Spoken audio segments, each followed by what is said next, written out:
Hi, my name is Erin Taylor, and I'm from Fairfield, Connecticut. I currently teach about 25 minutes away in Stamford, Connecticut at West Hill High School. My 026 certification is for social studies, grades 6 through 12, but I've spent my career teaching at the high school level. The upcoming 2017-2018 school year will be my 14th year teaching. Early in my career, I worked with freshmen and sophomores, but have spent the last 9 years working with juniors and seniors and have really loved working with the older population. I really enjoy the different dimension of discussion that their maturity is able to bring into the classroom. My primary focus is advanced placement psychology and United States history, and I really love teaching contemporary issues when scheduling allows for it. I started my career at a small urban Catholic high school, but have spent the last 10 years in this very large public urban fringe district that's amongst the most diverse in the state of Connecticut. West Hill has given me the opportunity to teach students from all walks of life, and our large student population really is racially, economically, academically, and culturally diverse, and that is able to make every day at my job really interesting and unique. I've had the fortune to help guide our top students into elite universities, work with students to help them realize and push their academic potential, and have helped transition immigrant students into life in an American classroom, all through the lens of a subject that I really enjoy. Additionally, I'm also part of a fantastic department that provides an incredible support system. Beyond the classroom, I've been an advisor for various student clubs and activities, serve as a member on various committees such as the Social Studies Curriculum Committee and Interview Committee. I've run a number of professional developments within the district. I'm a team mentor, which stands for Teachers, Education, and Mentoring, which is Connecticut's program for student teachers and novice teachers. So all told, I can really say that I enjoy what I do and where I do it.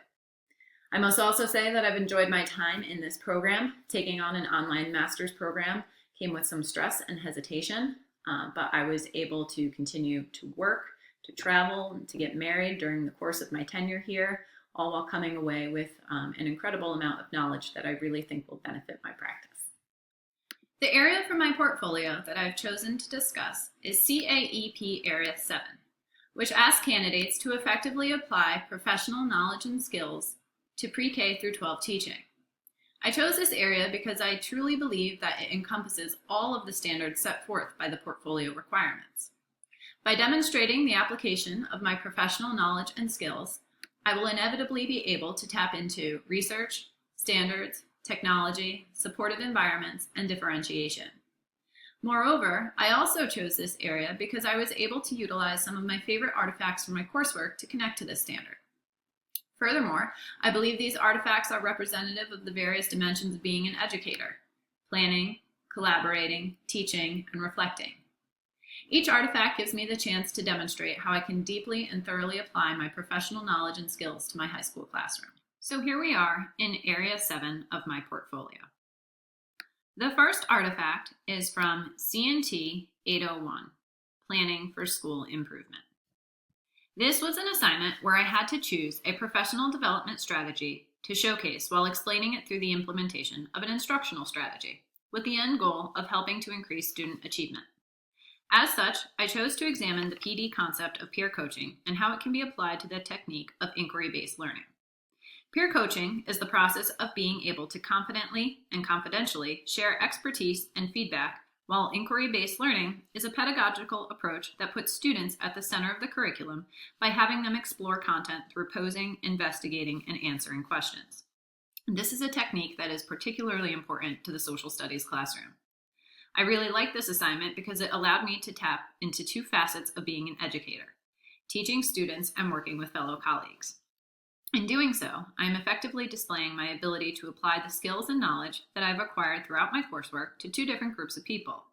Peer coaching allows me to utilize my wealth of experience in continuing education to assist colleagues in developing their craft, while inquiry-based learning provides an example of an educational practice that I can offer guidance on. Consequently, IBL will not only benefit students in my classroom, but in other classrooms as well. One of the biggest takeaways from this artifact is that being a mentor and a cooperating teacher necessitates that I am able to utilize professional development opportunities to help novice teachers to the best of my ability. Furthermore, a practice such as peer coaching really allows me to assist and collaborate with teachers of all experience levels, not just new ones. However, this is something that I was specifically able to work on this past year with a new teacher, my mentee. Through peer coaching, we were able to examine how inquiry-based learning could be applied to her freshman world history classroom. Utilizing this strategy prepared her students for the expectations of all social studies teachers at West Hill High School as they progress through high school. And it's a skill that will help them to be college and career ready. A secondary benefit to this assignment was that I completed it using Prezi. While this technology is becoming more and more commonplace, it's not one that I had ever used before. I found it user-friendly and am now comfortable assisting my own students in its use and how to incorporate voiceovers for students that have difficulty presenting in the front of class. The second artifact is taken from CNT 802, Curriculum Planning for Educational Settings. I actually hated this assignment at first, but once I got through to the final product, it all made sense and I appreciated the incredible effort it took to complete. The assignment stipulated that we were to examine the given lesson based on our content area. Therefore, I chose the social studies lesson on the Supreme Court case of Griswold versus Connecticut. From there, I was able to analyze the lesson based on the EQUIP, or Educators Evaluating the Quality of Instructional Products model, whose purpose is to produce lessons with high-quality materials that will align to Common Core state standards. The artifact demonstrates my assessment of the lesson, analyzing both the successes and the shortcomings. For example, I was able to see that the lesson does meet with Common Core state literacy standards. However, it was lacking in a few important areas that I was able to offer suggestions as to how the lesson could be improved. This included that the lesson was lacking in context and therefore did not establish any pre-assessments or provide a hook to garner student interest. Perhaps the biggest omission was that it did not provide a rubric for assessment. While this was an incredibly time-consuming process and one that I noted does not seem realistic to conduct on every lesson, I do believe that it has serious value and is something that could be incorporated into professional development allotted time. Therefore, this is a process I can introduce to my fellow colleagues and has potential to shape future lessons for our students. Furthermore, being a member of the Social Studies Curriculum Committee necessitates that I'm contributing meaningful, vetted lessons to our district's curriculum. I believe that the process provided by EQUIP is something that would be overwhelmingly beneficial to incorporate into our own process. I think we've developed a great curriculum, but of course I'm probably biased. Therefore, using this rubric can help our team to better vet our activities and assessments for our students to ensure that we are aligning everything to standards that will help them be college and career ready. A secondary benefit I came away with here was acknowledging the shortcomings of the lesson to critique my own lessons. After completing this assignment, I found myself re-examining some of the structures I had in place, particularly in my U.S. history classes, and decided to incorporate more pre-assessments. It also reinforced the importance of using rubrics on as many assignments as possible, as knowing how you will be assessed can not only really alter the quality of the product a student produces, but can provide objectivity in a lesson being utilized by different teachers and sections of a course. The last artifact for Area 7 is over here and comes from CNT 807, Multicultural Education, and is a reflection to an assignment called Laura's Dilemma. While the grade level of Laura's Dilemma is younger than my student population, the situation still rings true. Laura is a 4th grade teacher who has an English language learner that's being forced to take state-mandated testing despite lacking the appropriate skills to do so. This is a situation all too familiar in my school. Regardless of when students arrive in the country, the moment they enroll at West Hill is the moment that they are required to take state-mandated testing. So this assignment really allowed for an important reflection to take place because it made me consider what can be done for these students at our school as a whole, but more specifically what I can be doing in my own classroom. Research shows that it takes years for students to develop proficiencies mastered by native language speakers. So how is it fair for us to try to classify their ability when they haven't yet had the chance to learn? What I came away with from multicultural education as a course overall is that there's plenty that can be done on my behalf to understand a student's intellect and capacity to learn, instead of basing assumptions on their capabilities on a test that's definitely not the best indicator of such. State testing is a stressful experience for ELL students, and it serves to tarnish their experience as they transition into our education system. The Hispanic community boasts one of the highest dropout rates nationwide, and there's no doubt that there's a correlation with their performance on mandated testing. Therefore, it's essential for myself as an educator in a school whose population is 40% Hispanic to apply my professional knowledge of this in order to provide a supportive learning environment that contributes to their educational growth. So given the very large and diverse population at my high school, it's important to be mindful of the variety of challenges that this can present. We house the bilingual program for the district, meaning that all high school students new to the country come to us and not the other high schools in the district.